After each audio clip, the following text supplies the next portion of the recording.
नमस्कार साथियों, VM classes में आप सभी का स्वागत है।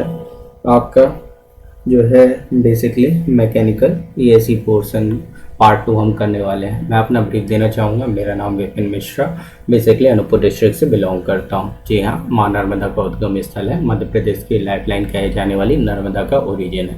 चलिए आइए आपके क्वेश्चन की ओर अग्रसर रहते हैं। यहाँ हम जो है 50 क्वेश्चन तक कर चुके थे। आइए 51 में 1 kg of water falls from an altitude 1000 meter above ground level. What is change in temperature of water at the foot of a fall if there are no losses during the fall? Take a specific heat of water 1 kilocalorie per kilogram per Kelvin and G 9.81 meter per second square, 3.35, 2.35, 3.32, 4.12 degree Celsius. सो अपन यहाँ पे question solve करने की कोशिश करते हैं। यहाँ पे m दिया हुआ है, z दिया हुआ है। सो यहाँ पे हो जाएगा mg z is equal to mc dt। So यहाँ पे हो जाएगा 9810 into 10⁻³ 1 into 4.186 into dt। So dt change in temperature आ जाएगा 2.35 डिग्री सेल्सियस। ब्राउ आगे बढ़े 52 number. A stationary mass of gas is compressed without friction from an initial state 0.3 meter square and 1.105 megapascal to a final state 0.15 meter cube and 0.105 megapascal. The pressure remaining constant during the process. There is a transfer of 40 kilojoule of heat from the gas during the process. How much does the internal energy of the gas change? minus 24.25 kilojoule, 19.62 kilojoule, minus 15.91 and minus 12.72 kilojoule. So कैसे अपन solve करने के इसमें करेंगे, FLTD आता है तो अपन आराम से कर लेंगे। ये हो जाएगा Q is equal to delta U plus W। So minus 400 delta U work done plus 1 PdV 0.15 minus 0.3 delta U is equal to 24.25 kilojoule. It's A। आगे बढ़े साथियों 53rd पे। 53rd नंबर क्वेश्चन आपका क्या आस्क है, बोल रहा है the state of a simple compressible pure substance can be fixed by specifying 1 independent property, 2 independent property, 3 independent property, 4 independent property। Compressible pure substance के लिए क्या हो जाएगा my dear friend, it's 2 independent properties पे डिपेंडेंस होगी। आगे बढ़े चलिए 54 पे आते हैं।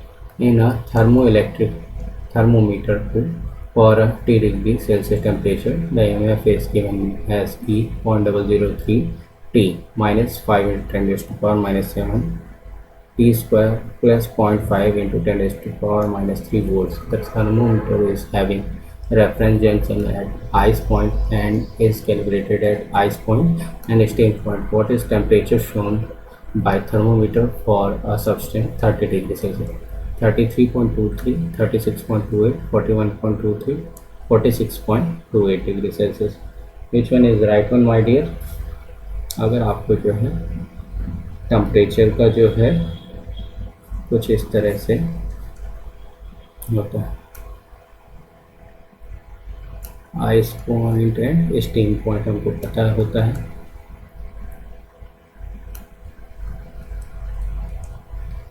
एंड आपका स्केल में लिख रहे हैं डिफरेंट वंस हैं 0.5 into 10 raised to power minus 3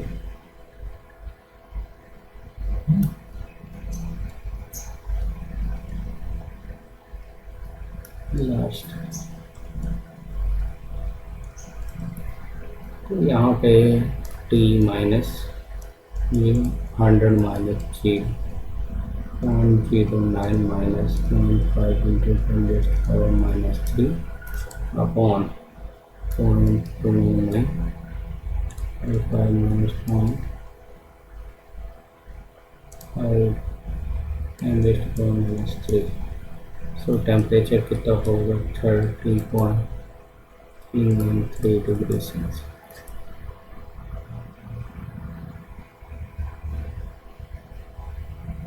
तो यहाँ पे आपके स्टार मार्क करिए। अगले क्वेश्चन की ओर हम लोग अग्रसर रहते हैं।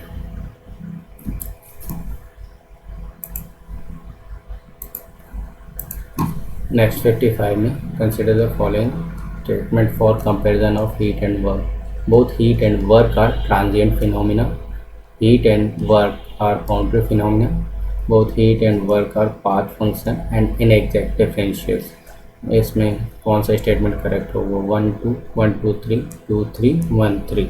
सो विच वन इज राइट? यहाँ पे आपका बहुत ही easy peasy, all of the statement are right one. It's option number bravo 1 2 3 right, तीनों ही सही है। आगे बढ़े साथियों, चलिए 56 में आ रहे हैं हम। क्वेश्चन का आस्क है 56 में, a tank containing a fluid is stirred by a paddle wheel. The work input to the paddle wheel is 5090 kilojoule. The heat transfer from the tank is 1500 kilojoule. What is change in internal energy of this control mass? Consider a tank and fluid inside a control surface alpha, beta, charlie, delta.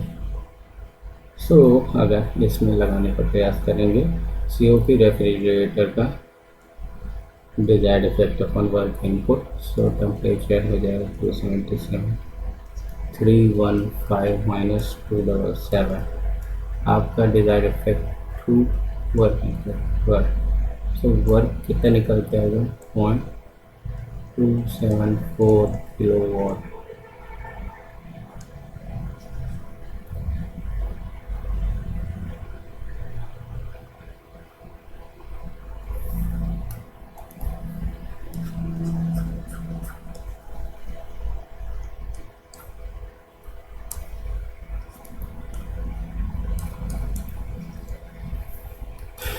लगाने का प्रयास करते हैं। Input pedal wheel work कितना दिया हुआ है आपको? 1590 and change in internal energy of the control mass.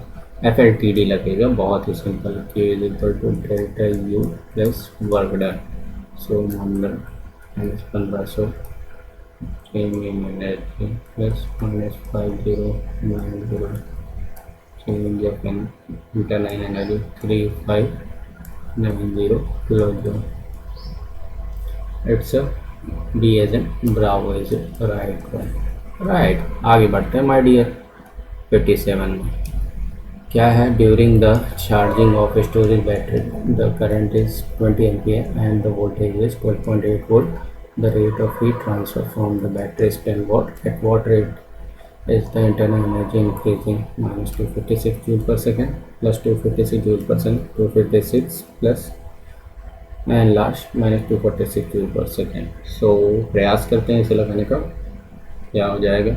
Work done into V I is equal to power के इक्विवेलेंट होता है। तो आपका 12.8 इंटू 256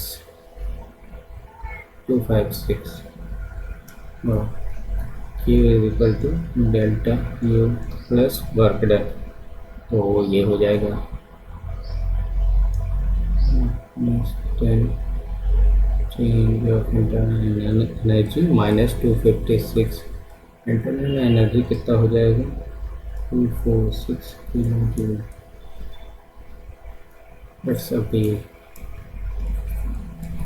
आगे बढ़े साथियों, चलिए क्वेश्चन नंबर 58 में आते हैं। क्या बोल रहा है आपका क्वेश्चन? क्वेश्चन बोल रहा है हमको a refrigerator operates on reverse Carnot cycle. What is the power required to drive the refrigerator between temperature of 42 to 4 degree Celsius if heat at the rate of 2 kJ per second is extracted from low temperature region alpha, beta, Charlie, delta. Which one is right according to this? तो यहाँ पे हमको COP लगाना पड़ेगा refrigerator का desired effect upon work input and T lower minus T higher minus T lower. ये kelvin में change किया हुआ है.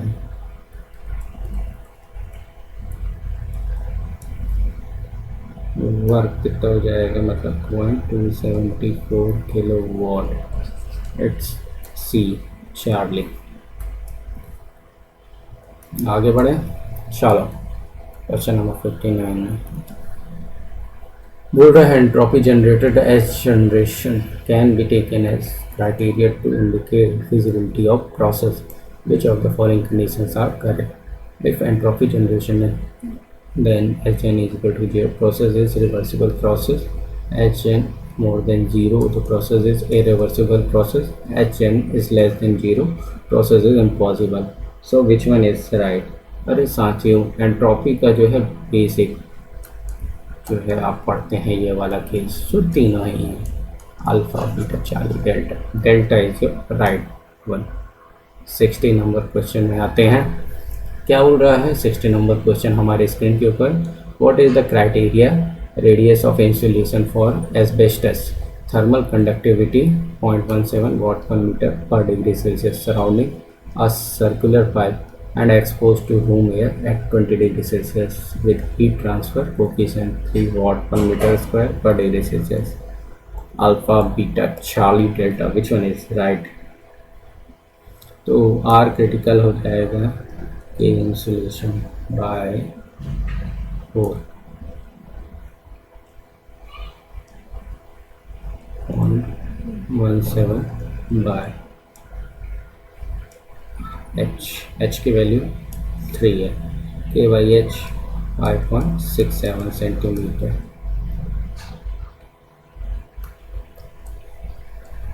ओके माय डियर 61 की ओर अग्रसर रहते हैं.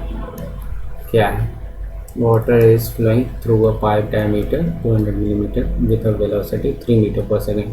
What is head loss due to friction for a length 5 metre. if the coefficient of friction is given by f 0.02 0.09 by Reynolds to power 0.3 where Reynolds is Reynolds number. Take the kinematic viscosity of water 0.01 is to g 9.81 metre per second square and इसकी value दी हुई है 6 into 10 to power 5 के power 0.3 is equal to 54.13. So solve करने का प्रयास करते हैं. आपको फ्रिक्शन की वैल्यू यहाँ से हो जाएगा Reynold rho V D by में होता है. ठीक है. सो रेनॉल्ड आपका 6 इंटू 10 टू पावर 5 आएगा और इसका पावर 0.3 यहाँ पुट ऑन करोगे तो फ्रिक्शन की वैल्यू आपकी आ जाएगी 0.02166. राइट. अब आपको डार्सी से पता है F L V square by 2 यहाँ पे फ्रिक्शन की वैल्यू 4f की इक्वल होगी. Right. So put all this value क्या हमको आंसर प्राप्त होगा 0.993 metre of water. Right. Easy peasy alpha. Next question की ओर अग्रसर रहते हैं क्वेश्चन नंबर 62 में. ठीक है साथी देखते हैं क्वेश्चन. क्या बोल रहा है water is flowing through a horizontal pipe of diameter 200 millimeter at a velocity 3 meter per second. A circular solid plate of diameter 150 millimeter is placed in the pipe of obstruct the flow. What is the loss of head due to obstruction in the pipe? Cc 0.62 g 9.81 meter per second square 3.311 meter 4.211 5.211 6.211. तो यहाँ पे प्रयासरत रहते हैं. अगर हम H की value H हो जाता है हमारा वेना कॉन्ट्रैक्टर के हिसाब से VC by V2 by 2G का होल स्क्वायर. और कोफिशिएंट ऑफ कॉन्ट्रैक्शन क्या होता है AC area of contraction by A1 के इक्वल होता है. और कंटिन्यूटी लगाएंगे तो AC VC is equal to A2 V2. Right. So यहाँ पे संपूर्ण वैल्यू देखेंगे तो हेड क्या हो जाएगा आपका हेड हो जाएगा 1/2G is equal to A2 V2 upon CC times 8 minus AC minus V2 square. So put all these values, we have to evolve 311 meter is equal to 3.311 meter. Option number alpha.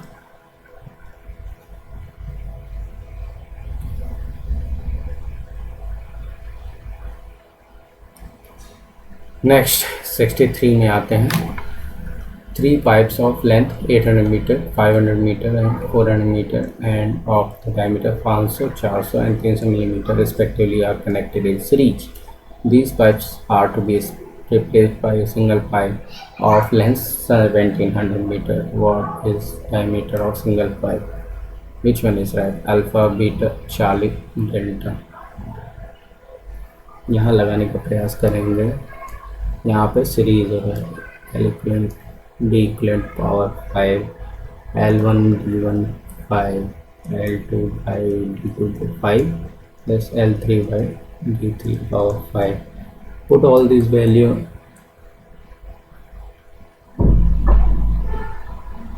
Eight hundred by 0.5 की power 5, 500 by 500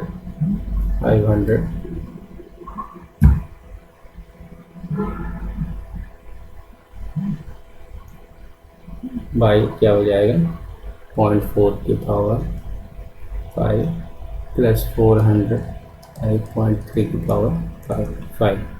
तो diameter of equivalent क्या हो जाएगा 0.00711 8 raise to power 0.2. Alpha is your right.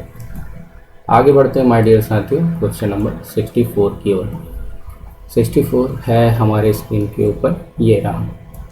बोल रहा है the head of water at inlet of a pipe 2000 metre long and 500 millimetre diameter is 60 metre. A nozzle of diameter 100 millimetre at its outlet is fitted to the pipe. What is the velocity of water at the outlet of the nozzle?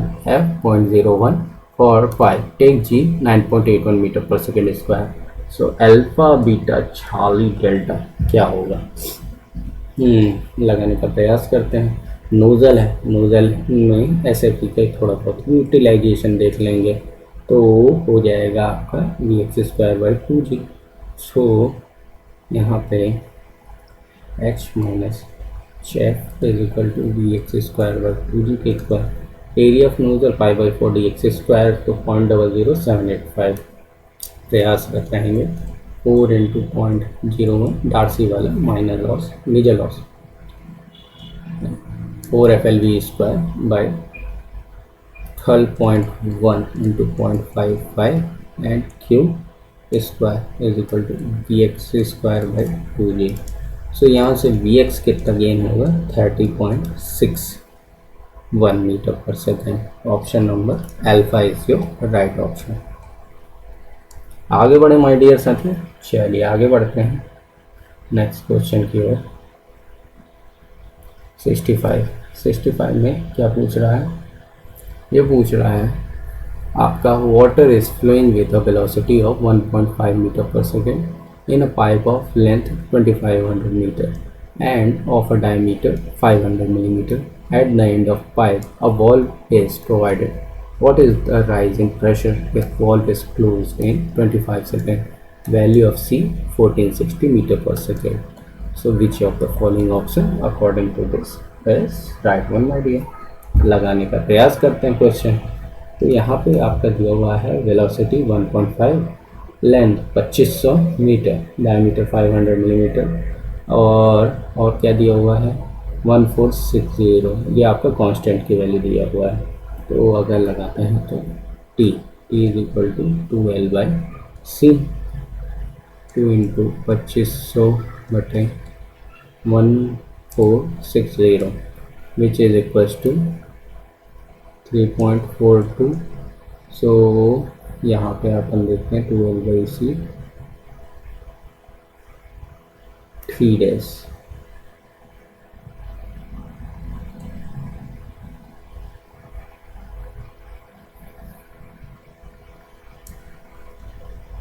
$25 दिया हुआ है L dash की value.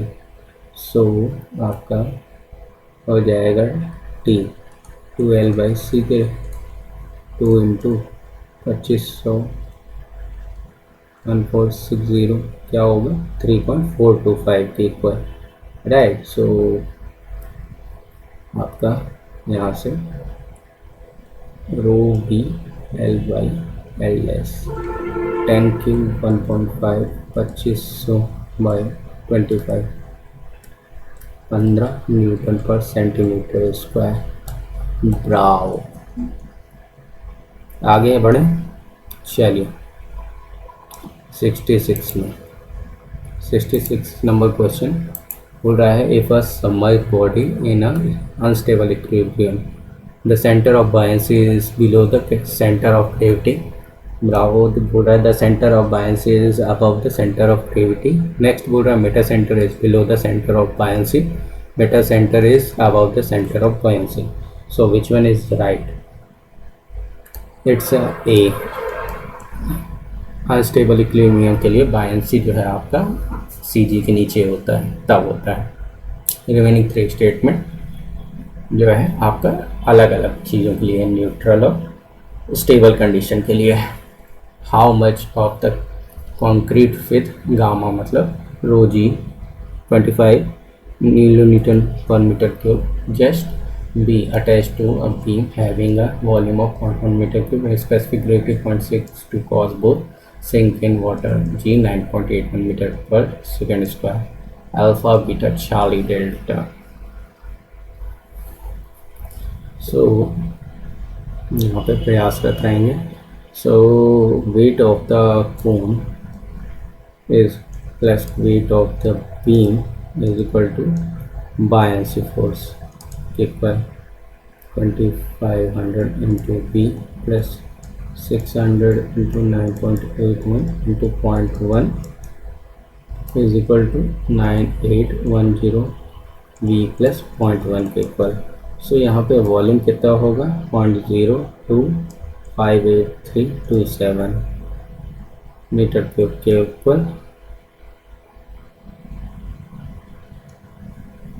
Which is equals to rho g B.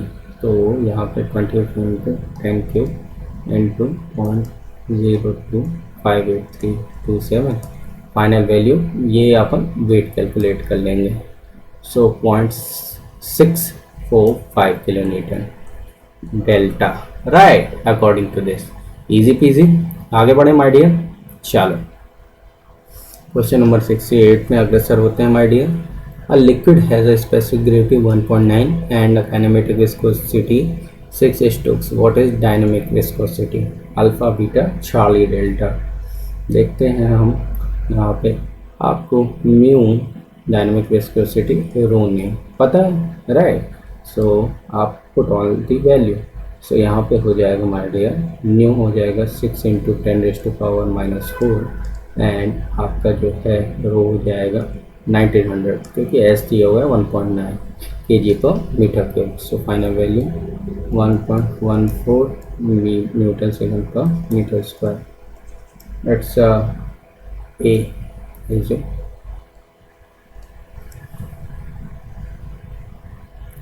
69 में चलते हैं।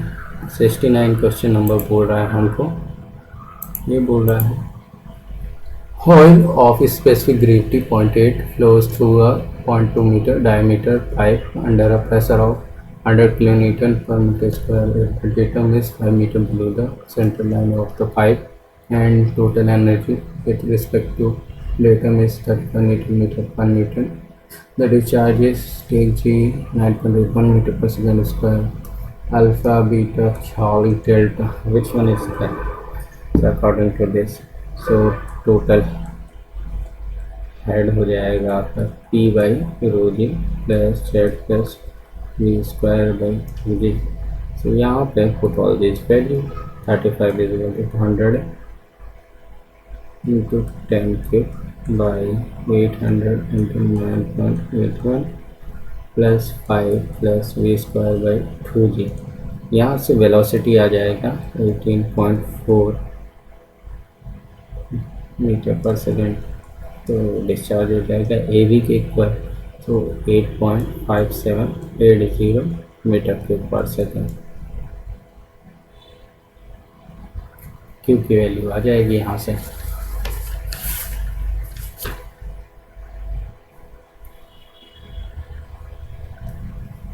Alpha 0.58 metre cube पर second. आगे बढ़ाएं 70 रखते हैं। क्या बोल रहा है हमको? Bernoulli equation is obtained by integrating the Euler's equation of motion, differentiating the Euler's equation of motion, differentiating the Navier equation, integrating energy equation. So ये तो पता है यार, इजी क्वेश्चन है, वन लाइनर। यूलर को जो है इंटीग्रेट करता है तो बर्नौली आ जाती है। इसमें तो आपको जो है गिव एंड टेक लेना होता है।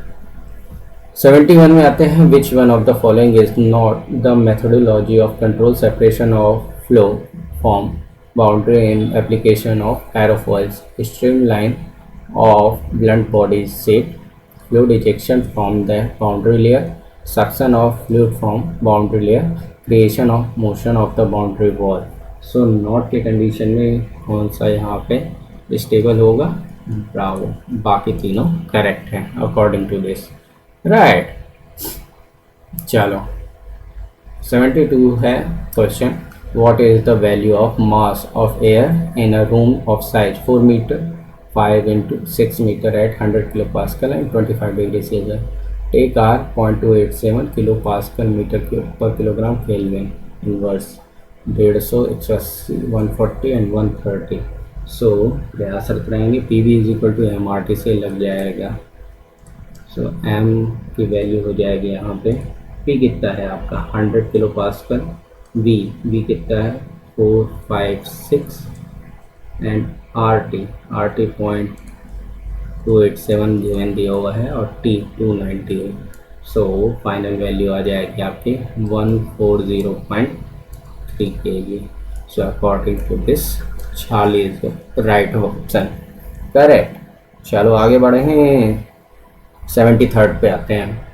क्वेश्चन है, a body of weight 100 newton is placed on a rough horizontal plane. What is coefficient of friction if a horizontal force of 60 Newton just causes the body to slide over the horizontal plane? 0.4569। प्रयासरत रहते हैं तो ये लगेगा आपका weight is equal to 100 newton and N is equal to 100। आपका body का जो है नॉर्मल फोर्स जो है 100 न्यूटन के बराबर आ जाएगा और यहाँ एफ इज इक्वल टू क्या होता है म्यू एन के बराबर। सो अगर लगाएंगे हम यहाँ पे mu is equal to 60/100.6 Charlie. आगे बढ़े, चलो चलो चलो साथियों, पेशेंस रखना पड़ता है भाई, क्योंकि हमारा जो है तैयारी पीएससी से लेकर है, ठीक है। चलो 74 में बोल रहा है, a body is moving with a velocity of 2 meter per second. After 4 seconds, the velocity of the body becomes 5 meter per second. The acceleration of the body is 0.55, 0.65, 0.75, 0.45. Which one is right? So प्रयासरत रहेंगे 74 में। आपको ये पता है ना Newton's law गति का, d is equal to u plus a t के इक्वल रखेंगे तो 5 is equal to 2 plus 4 a के इक्वल, ए होगा 3/4.75 मीटर पर सेकेंड स्क्वायर के इक्वल। चार्ली 75 में है, the principal stress at a point in an elastic material are 60 newton per metre square tensile, 20 newton per millimeter square tensile and 50 Newton per millimeter square compressive. What is the volumetric strain by considering Young's modulus as 100 into 10 cube Newton per millimeter square, mu 0.3, alpha beta charlie delta? According to this कैसे correct होगा? तो volumetric strain हो जाएगा आपका 1 minus 2 mu times divided by E into sigma 1 plus 2 plus sigma 3। सो यहाँ हो जाएगा 1 minus 2 into 0.3, ई का value 100 into 10 cube into 60 minus 50 plus 20, सो वॉल्यूमेट्रिक स्ट्रेन हो जाएगा 1.2 into 10⁻⁻4 is a alpha. Right, आगे बढ़ें साथियों। 76.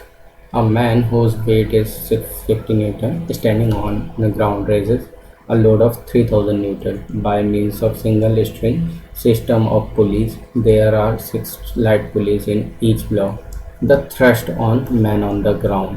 अरे यार, 6 तो पुल्ली दी हुई हैं और नीचे लटक रहा है वेट।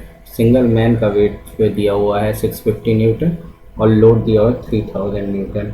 सो आपको जो है 6 टाइम टेंशन दिया हुआ है 3000 के इक्वल, तो टेंशन कितना होगा 500 न्यूटन के इक्वल। और अगर इनका FBD बनाने जाएंगे तो टेंशन नॉर्मल वेट के बराबर होगा N plus T 650 newton first law. Newton 650 minus 500 क्या होगा 50 न्यूटन के equal, so 50 Charlie.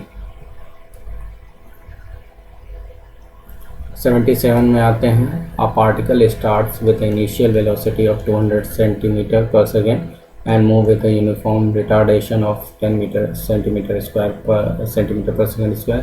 If it describe 1500 centimetre in time t, what is are the possible values of t? 10 second, 10 to 30 second, 30 second, 5 to 10 second. So प्रयास करेंगे हम लोग साथियों इससे Newton's के second law of motion s equal to u t plus half a t square के equal. So s 1500 200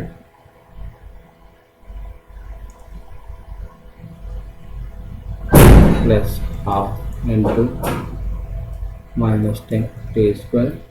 सो थी की वैल्यू 30 to 10 सेकेंड के इक्वल होगा। So easy peasy bravo. Right, आगे बढ़ाएं। चलो कारवां हमारा आगे बढ़ चुका है। यहाँ पे हमको बोल रहा है, ये बोल रहा है और consider the following statement for a system of forces. 2 or more forces that act at the same point are called coplanar forces. 2 or more forces whose directed arrows lie in same plane are called concurrent forces. Varinian's theorem states that the moment of several concurrent coplanar forces about any point O in their plane equals the moment of their resultant about the point O. Lami's theorem states that if a body is in equilibrium under the action of 3 forces, each forces is proportional to the sine of angle between the other forces. So which one is right according to this, my dear friend? Alpha, beta, Charlie, delta. यहाँ पे हम देखेंगे तो आपका option number C correct होगा। 3 and 4 right है, 1 and 2 incorrect है। Coplanar और कॉन्करेंट इनकरेक्ट डेफिनेशन के हिसाब से दिया हुआ है। आगे बढ़े साथियों। 79, consider the following statement related to stress and strain के बारे में। Shear stress is always tangential to area over which it acts. Shear stress on the transverse pair of faces are known as complementary shear stresses. Shear strain is defined as the change in the right angle of the element measured in radians and modulus of rigidity is the ratio of shear strain to shear stress. So 1, 3, 4 are correct, 2 and 4, 3 and 4, 1, 2, 3. So which of the statement is right one, my dear friend? अपना 1, 2, 3 ये तीनों statement जो है follow up कर रहे हैं stress और strain relation को। राइट, चलिए आगे बढ़ते हैं।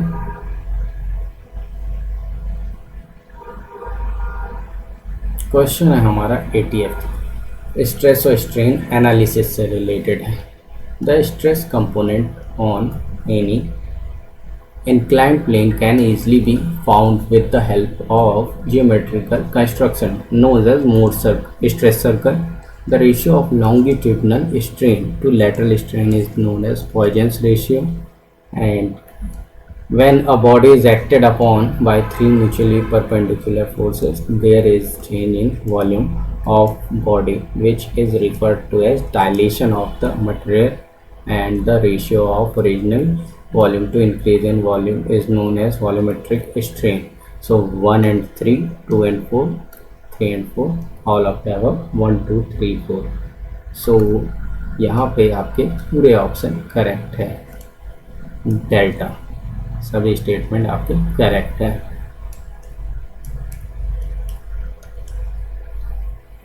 नंबर 81 में आते हैं हम। क्या बोल रहा है आपके स्क्रीन के ओर? ये है the stresses on two perpendicular planes through a point in a body are 160 megapascal and 100 megapascal, both compressive along with the shear stress of 80 megapascal. What is the normal stress on a plane inclined at 30 degree to a plane of 160 megapascal stresses? 42.4 megapascal, 75.7, 59.1 and 86.3 megapascal. So कैसे solve करने का प्रयास करेंगे? जो हमको आता है normal का फॉर्मूला सिग्मा एन थीटा हो जाएगा सिग्मा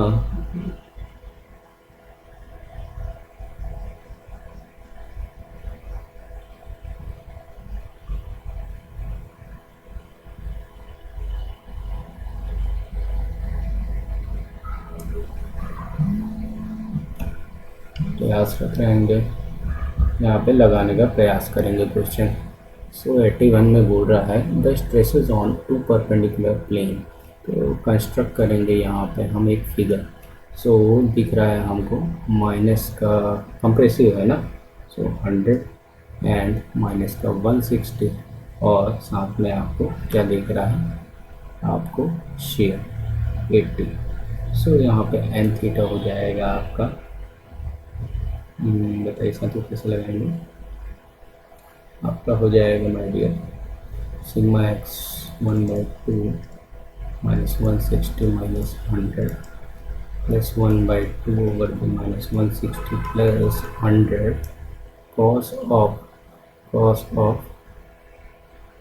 120 डिग्री को 50 sin 60 डिग्री। सो माइनस का 45.72 मेगापास्कल। स्टार मार्क कर लीजिए और कोई भी मैच नहीं कर रहा है, राइट। चलिए आगे बढ़ते हैं माय डियर, 82 पे आते हैं। Consider the following statement regarding types of supports and beams when both supports of beams are roller supports, the beam is known as simply supported beam. Second one बोल रहा है आपको question, a beam with one end fixed and the other end free is known as fixed beam. Third one बोल रहा है a beam with both ends fixed is known as cantilever beam. And fourth one, a beam with one end fixed and other simply supported is known as propped cantilever. So प्रयास करते हैं यहाँ पे देखने का कौन सा आपको करेक्ट मिल रहा है। 1 only, 1 and 4, 1 3 4 and 2 3 4। सो आपका यहाँ पे चेक करने पे हमें दिख रहा है 1 and 4 एब्सोल्यूट करेक्ट है, right. So option number brown is the right one. Support है, 3 तरह के सपोर्ट होते हैं, फिक्स सपोर्ट, आपका रेगुलर सपोर्ट, हिंज। आ जाएगा बिल्कुल। चलिए साथी आगे बढ़ते हैं, 83rd की ओर अग्रसर होते हैं। क्या बोल रहा है, consider the following statement regarding to stress in beam.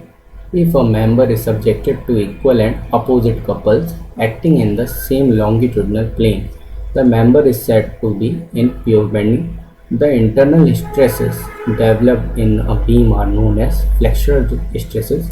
There is an intermediate surface known as neutral surface at which the stress is zero. An axis obtained by intersection of the neutral surface and cross section is known as neutral axis. So which one is right according to this, my dear? हमारा favourite all of the above, delta. पूरे statement correct है, पूरे statement आपके correct है, right, being के regarding. चलिए 84 की ओर अग्रसर होते हैं। क्या बोल रहा है? Consider the following statement for the symmetric beam under a pure bending. In the elastic range the normal stress varies linearly with the distance from the neutral surface. As long as the stresses remain in the elastic range, the neutral axis passes through the centroid of the section. If stresses are in elastic range, the neutral axis passes through the centroid of the section. So 1 only, 2 only, 1 and 2 and 2 and 3. Which of the above statement is the right one? यहाँ पे pure bending का case है, pure bending का case है तो 1 and 2 इजी पीजी correct होगा। Option number 40 right one, right. चलिए आपका मटेरियल साइंस में देखते हैं। The volume of a FCC unit cell is terms of atomic radius R is Vc 16r³ by √3, Vc 8r³ by √2, Vc 16r³ by √2 and Vc 8r³ by √3। वैसे तो ये direct ही याद होना चाहिए, मटेरियल साइंस का है। कौन सा बोल रहा है आपको? FCC ग्रावियस लेटेस ये होता है AC³ 4r/√2 का cube. So finally 16r³ √2। So option number C 4। Okay, last 15 question on your screen. Let's go my dear friend. Here question है हमारे स्क्रीन के ऊपर। Which one of the following allowing ingredient increase the hardenability and forms carbide for wear resistance? Chromium, molybdenum, nickel and manganese। यहाँ पे hardenability और wear resistance की बात कर रहा है, तो यहाँ पे देखेंगे हमको दो स्टेटमेंट आपके सही नज़र आएंगे। कौन कौन से आपके इंक्रीज करते हैं हार्डनेबिलिटी को? Molybdenum and nickel. ठीक है, सो स्टार मार्क कर लीजिए, ये दोनों हो सकते हैं। आगे बढ़े साथियों। वियर रेजिस्टेंस के लिए थ्रू आपका डी होना चाहिए, और हार्डनेबिलिटी की बात कर रहा है तो मॉलिब्डेनम एंड निकेल की बात करेंगे। चलिए साथियों आगे बढ़े। Which one of the following related to the most stable arrangement of atom in crystal is not correct? Perceiver electricity, electrical neutrality, maximizes strong ion repulsion, satisfies discreteness of all covalent bonds, packs the atoms as closely as possible. So which of the following is correct according to this? यहाँ पे not लिखा है, मतलब एक गलत होगा और 3 जो है करेक्ट होंगे, तो पूरे स्टेटमेंट आपको देखना पड़ेगा। सो यहाँ पे ऑप्शन बी निकल के आएगा। अब हम डाइलेक्ट्रिक कांस्टेंट की बात करते हैं। The dielectric constant of rubber varies between 0.5 to 1, 1 to 1.5, 1.5 to 2, 2.5 to 5 के बीच में।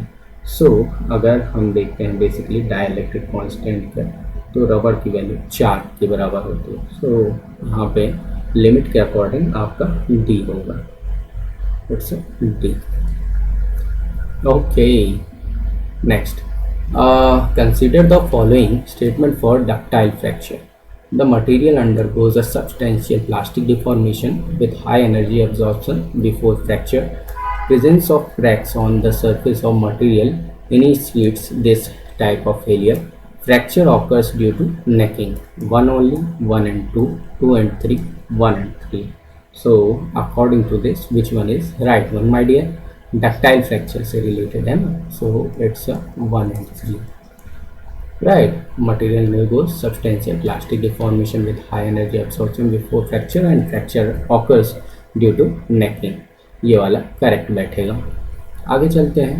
The triple T diagram shows the time required for isothermal transition from austenite to pearlite, austenite to ferrite, ferrite to pearlite, martensite to pearlite, which one is right.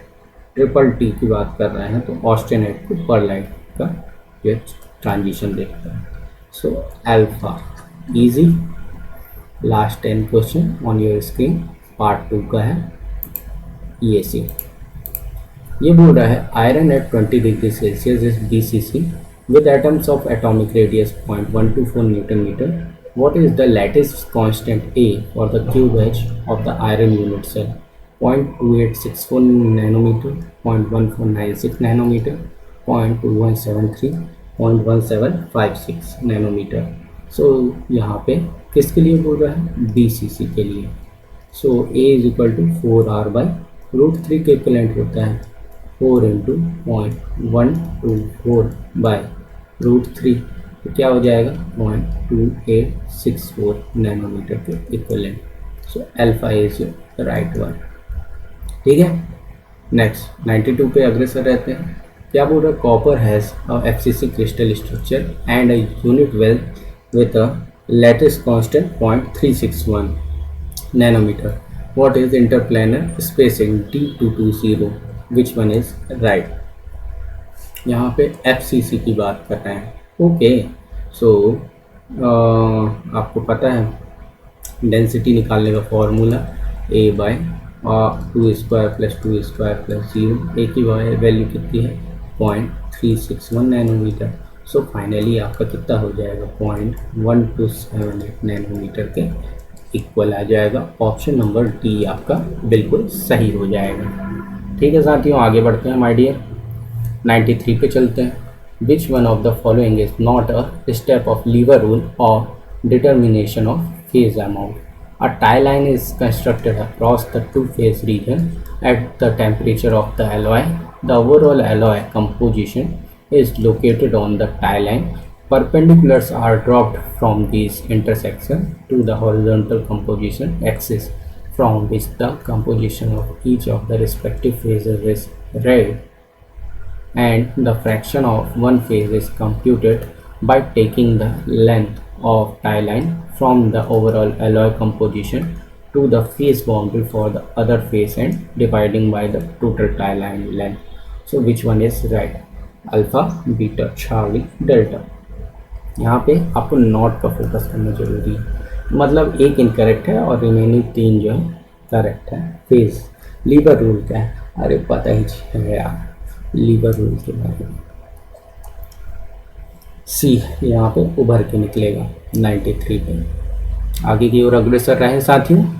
चलिए 94 ये बोल रहा है आपका polymer materials के regarding. Consider the following statement regarding the polymeric material. A plastic material that require heat to make it formable plastic and upon cooling retains its shape is known as thermosetting plastic. The chemical reaction in which high molecular mass molecules are formed from 2 or more monomers is called chain polymerization. A polymer chain consisting of 2 or more type of monomeric unit is called copolymer. So 1 and 2 are correct, 2 and 3 are correct, and 2 only or 3 only. So 94 में आपका हो जाएगा 2 statement आपके correct polymer से related, 2 and 3. 95 As per mechanical property, which one of the following micro constituents is soft and ductile? Bainite, martensite, spherodite, tempered martensite. So अगर देखेंगे आप spherodite तो ये तो सॉफ्ट होता है, so it's a C. और इसके कंपेरिजन में हार्ड कौन सा होता है? तो bainite होता है। ठीक है, चलिए 96 की ओर बढ़ते हैं। The simultaneous compaction and shaping of a ceramic powder and binder by pressure applied uniformly in all direction is known as glaze pressing, porcelain pressing, slip pressing, isostatic pressing. अच्छा भैया, तीनों डायरेक्शन का ध्यान देंगे तो आइसोस्टैटिक प्रेसिंग आपको दिखेगी। Last 4 question है आपके स्क्रीन के ऊपर। VM क्लास को जो है सब्सक्राइब करिए और ज़्यादा से ज़्यादा फ्रेंड्स तक पेनिट्रेट करिए। चलिए 97. An electric motor drives a punching press. A flywheel fitted to the press has a radius of gyration 0.5 meter, runs 250 rpm. Press is capable punching 800 volts per hour and each punching operates taking 1.5 seconds, require 12,000 Newton meter work. Energy delivered to the motor during the punching operation. अच्छा भैया 800 holes per hour में, तो second के हिसाब से one whole